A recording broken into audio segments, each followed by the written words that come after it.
¿Qué onda? ¿De qué nos vas a hablar hoy? Eh, bueno, pues ha habido una oleada de empresas que se están deslistando en bolsa, Sí, hombre, durísimo, ¿ah? así es, y bueno, pues quería comentar al respecto qué es lo que nosotros vemos y por otro lado también ver qué es lo que pasó en la reunión de Jackson de los gobernadores de bancos centrales, principalmente lo que comentó Jerome Powell, el presidente de la Reserva Federal, y por qué pues, tiró a los mercados, ¿no? Ok, va, por el pronto vamos a ver por qué se están saliendo las empresas mexicanas de la Bolsa Mexicana de Valores.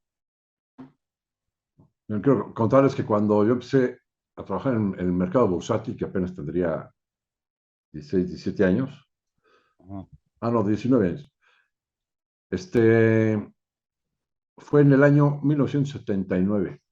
Un año antes, 1978, el índice antiguo de la bolsa había subido más de 400%. Pues, ¿qué pasó en esa época, 78, 79? Bueno, pues ante el incremento tan fuerte de los precios de la bolsa, apareció de la nada una fila enorme de empresas que quería cotizar sus acciones en bolsa. Sí. Fue tal la cantidad de ofertas públicas de empresas que listaron sus acciones en bolsa y que hicieron oferta pública para aumentar su capital a precios muy altos, que pues de una manera desordenada, pues al final de cuentas, en abril y mayo del 1979, fue tan importante la cantidad de ofertas públicas que no se pudieron absorber en el mercado y esto detonó un crack en junio del 79. En, eh, Después hubo épocas de caídas de precios muy importantes en el año 82 con pues lo que pasó con la nacionalización de la banca o estatización y el problema de que no pudimos cumplir con los pagos de la deuda, o sea, el default de deuda que hicimos, el control de cambios, una desconfianza tremenda y pues se generaron varios años de precios muy bajos. ¿Qué sucedió en esa época? Pues hubo muchas empresas que se deslistaron. Y, y así me puedo seguir contando episodios, ¿no? En el que te diría, pues sí hubo varias épocas de boom en el 87, en el 97, 98, eh, sobre todo después de las crisis, ¿no? Y hubo varias épocas de crisis. Y bueno, pues es evidente que lo que sucede es que cuando hay precios altos, aparecen muchas empresas que se cotizan, cuando los precios están bajos, aparecen muchas empresas que se deslistan. Y eso es lo que ha estado pasando ahora, aunque yo te diría, aquí lo curioso es que no hubo un boom previo que generara un crack que diera los precios bajos como resultado. Sí hubo una pandemia, pero llevamos ya 5 años acumulados en el que la bolsa no sube, ¿no? Y los precios se quedan muy bajos. Y ahora recientemente estamos viendo que las empresas se deslistan porque después de la crisis de la pandemia, después de una caída importante de la actividad económica y en los precios de las acciones, pues muchas empresas tenían serios problemas financieros, pero ya pasaron 2 años. Las empresas han resuelto sus problemas, varias de ellas, otras se quedaron en el camino, Ujú. pero las que ya resolvieron sus problemas no ven que la bolsa refleje esa eh, curación o esa solución que han dado a sus problemas financieros las empresas y siguen muy, muy bajos los precios de las acciones. Entonces los dueños de las empresas, pues como Carlos Slim con Sanborns o Luis Barrios con City Express, ahora más recientemente Monex, pues dicen, pues voy a comprar las acciones porque están demasiado baratas y pues me las llevo todas y pues, más, pues, listo la empresa, ¿no? Y pues son varios años. ¿De a qué se debe que tengamos ya durante varios años esos precios bajos? Ya es una combinación de factores. Yo diría, por un lado está la circunstancia de las bolsas, de la bolsa mexicana en relación a las bolsas internacionales. Por otro lado está la situación del país y por otro lado también la circunstancia particular del mercado financiero mexicano. Ernesto, ¿eso cómo puede llegar a afectar? ¿Tiene algún efecto? A ver, pregunto, ¿tiene algún efecto sobre la economía? Bien, una bolsa con precios muy bajos te está reflejando una expectativa de bajo crecimiento económico o negativo. Y es un hecho. Llevamos varios años en el que la bolsa mexicana no despega, se mantiene en el mismo rango de precios, aunque las empresas hayan evolucionado mal y luego bien. ¿Cuál es el efecto que tiene o por qué nos importa? Bueno, pues porque una economía, para que pueda crecer, requiere de un mercado financiero que funcione eficientemente.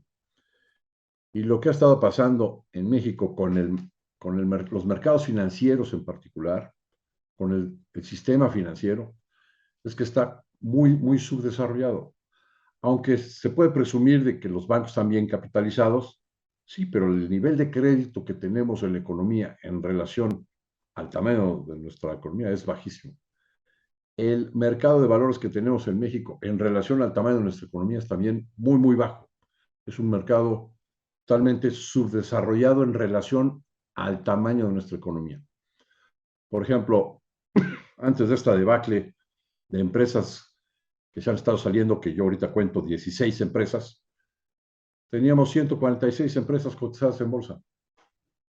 De por sí eran ridículo el número de Fíjense, empresas, ¿no? 146 de un universo que supera Empresas, los 4.800.000, ¿no? Digo, números gruesos, ¿no? O sea, de poco menos de 5 millones de empresas, 146 cotizan en la Bolsa Mexicana de Valores. así es. Nada, Bueno, ya salieron 16. menos. Entonces, pues es Y más del además 10. hay que explicarle al público que las empresas pagan dinero por mantenerse cotizándose en el Así mercado. es, así es. Pero si los precios están bajísimos, Pues no le sale. te conviene mejor comprarlas, porque están baratos los precios de las acciones. Sí, Recomprarlas como dueño de la empresa. sí, o sea, haces una O la, oferta pública de, haces una oferta pública de compra, o la misma empresa con su dinero, porque las empresas que cotizan en bolsa tienen tu tienen la posibilidad asesorería. de recomprar. Con su propia tesorería pueden ir recomprando acciones. Y entonces los socios van teniendo una mayor participación en la medida en que ellos se mantienen, ¿no? Eh, y bueno, pues una bolsa así, pues no te lleva a ningún lado. Eh, Cuando empecé a trabajar en el mercado bursátil, como analista había cerca de 400 empresas en el año 79. Y al sector al que voltearas había muchísimas empresas, mucha variedad, ¿no? Por ejemplo, había por lo menos 20 empresas de autopartes, más o menos 20 empresas refresqueras, 20 laboratorios químicos. Es decir, había muchísimo más empresas que ahora y además había más movimiento de las acciones que ahora. Entonces, de las circunstancias, te digo, bueno, pues ha habido unas fusiones importantísimas de todas las bolsas en el mundo. Se han ido conformando dos grandes grupos de bolsas y México está fuera de esos dos grupos. No, ni siquiera la han volteado a ver, ¿no? En segundo lugar, pues se han desarrollado plataformas de operación. Tú en una de estas plataformas puedes operar de todo, divisas, criptomonedas, acciones de todo el mundo, bonos, y te abres la cuenta con una facilidad y adicionalmente ETFs, es decir, con una variedad importante, un menú muy, muy importante. Y pues la operación además se hace muy eficientemente y con una simplicidad para pedir tus datos, en fin. Aquí en México tenemos una serie de regulaciones que hacen imposible que esas plataformas puedan operar acciones mexicanas. Pues qué pena porque el mercado financiero también contribuye mucho al financiamiento en una economía, ¿no? Mientras más desarrollado esté el mercado financiero, Sí. más desarrollado se puede lograr la economía. Esa es, digamos, una hipótesis presentada por unos académicos en los años 70 que se llaman Worley and Shaw, y es realmente una evidencia, hay evidencia al respecto, ¿no? Sí. Este, Otra circunstancia es la del país. Estamos realmente en una crisis financiera, perdón, una crisis de confianza en No, México pero durísimo, ¿eh? que se va Fíjate que acentuando, acentuando, acentuando. Sí, déjame buscar mientras que tratas el segundo tema, que es el asunto de las tasas de interés y los bancos centrales. ¿Cómo ha ido saliendo, a pesar del diferencial, escuche usted esto, a pesar de que existe un diferencial muy importante entre las tasas de interés que ofrece México, la deuda soberana de México, con respecto a la tasa de interés que ofrecen otras deudas soberanas en el mundo, entre ellas incluso el propio Estados Unidos, a pesar de que existe un gap, una tasa, un diferencial de tasa tan importante, han salido de manera sistemática los capitales de deuda soberana mexicana. Ahorita te doy sí, el dato, qué grueso está, ¿eh? Yo me he sí, sí, quedado sí. impresionado de cómo han ido saliendo capitales del país a pesar del diferencial de tasas que cualquiera diría que eso paga lo suficiente como para que se mantengan aquí, pues no, se largan. Ha habido una salida de manera ordenada, afortunadamente, Sí, no iban desordenada, o sea, muy, pianitos, sí. muy gradual, pero sí es de llamar la atención. Sobre todo en esta última época, después de la pandemia, la creación de dinero que hubo por parte de los bancos centrales es la más alta de la historia, totalmente desproporcionada, ¿no? La respuesta monetaria que hubo de los bancos centrales a la crisis de la pandemia. Bueno, pues en esa época, con tanta creación de dinero y con ese diferencial de tasas de interés tan importante que mantuvimos desde que el Banco de México empezó a subir las tasas antes que la Reserva Federal, pues era para que hubiera entrado cantidades importantísimas de dinero. Y en lugar de estar entrando, siguió saliendo, saliendo a cuentagotas, pero siguió saliendo, saliendo, saliendo. En lo que va Sí, del año, creo que, o en el primer semestre, creo que son como 6,000 millones de dólares, ¿no? mira, A ver, desde el segundo trimestre del 2020, cada trimestre, el movimiento es de salida de capitales. uh Siempre, -huh. siempre. En el 2018 tuvimos un solo trimestre, bueno, de hecho un solo mes que involucra a la presente administración y fue negativo. Después fue positivo en el 2019 y de ahí prácticamente nada más en dos otros trimestres en el 2019 uno de ellos y en el 2020, el primero del 2020 hubo saldos positivos, es decir, entraron capitales en lugar de salir. Previo a la Y, pandemia, hasta y de febrero ahí, del sí, 20. exactamente. Y de ahí en adelante, desde el segundo trimestre del 2020 a la fecha, pura salida de capital. Terrible, ¿no? Estábamos en 116,000 millones de dólares en febrero del 20, también con un tipo de cambio más bajo. Y ahora andamos como por ahí de 70,000, ¿no? Sí, más o menos, sí. O sea, todavía una cantidad importante, pero sigue saliendo. Hay que preocuparnos. Pero bueno, ahora sobre lo del asunto de las tasas de interés, los bancos centrales. Nada más terminaría. Aparte de la situación del país y de la crisis de confianza, también hay otro factor importante, que es la circunstancia ya al interior del mercado financiero mexicano. O sea, es que lo peor de todo es para darse de topes, y no nada más es cuestión de esta administración, pero contamos con todo nuestro país para tener un mercado financiero desarrollado.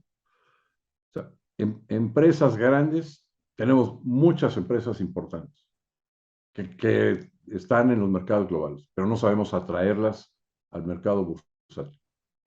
Adicionalmente, pues también podría haber muchísimo más inversionistas que los que hay, pero esos inversionistas están operando en sus plataformas electrónicas, comprando acciones americanas, ¿no? Y criptomonedas, etcétera. Ahora hay mucho joven invirtiendo también a través de plataformas. O sea, sí contamos con inversionistas, pero están en otro lado. Y con recursos, pues también contamos con mercados, digamos, con la infraestructura de los mercados, pues contamos hasta con dos bolsas, Claro. ¿no? ¿Dónde está el problema? Ah, recursos. Bueno, recursos en abundancia tenemos, pero de veras, talento humano también. Bueno, simplemente lo que pasa es que falta el director de la orquesta, ¿no? Alguien que Falta el acomode las dinero. piezas para que realmente podamos tener un mercado desarrollado. En cuanto a la reunión de Jackson, se me olvida cómo se pronuncia, Jacksonville. Bill, aquí el señor Jerome Powell pues salió a decir pues vamos a seguir con todo, subiendo tasas de interés hasta controlar la inflación.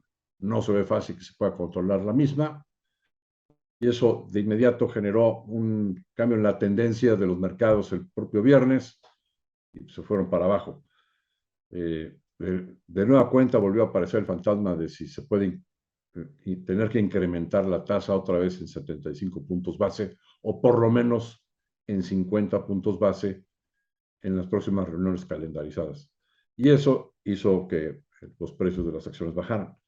Pero también se dejó ver por parte de otros oradores que otros bancos centrales también van a seguir subiendo tasas.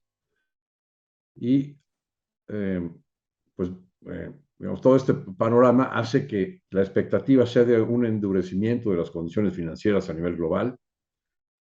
Por ejemplo, ese incremento de tasas puede acelerar en México Sí, esa salida de capitales de la deuda soberana, ¿no? bien. Sí, pues, fíjate nada más. Pues sí, elevan las tasas allá y se hace más atractivo invertir en Estados Unidos que invertir en México, ¿no? Porque aquí no solamente la tasa, el diferencial de tasa, el riesgo. Los inversionistas son Aquí es muy la más benevolentes tarde, al así riesgo. es. Ernesto, un enorme placer, como siempre, platicar contigo en las mañanas. Al contrario, gracias a ustedes y que tengan una excelente semana.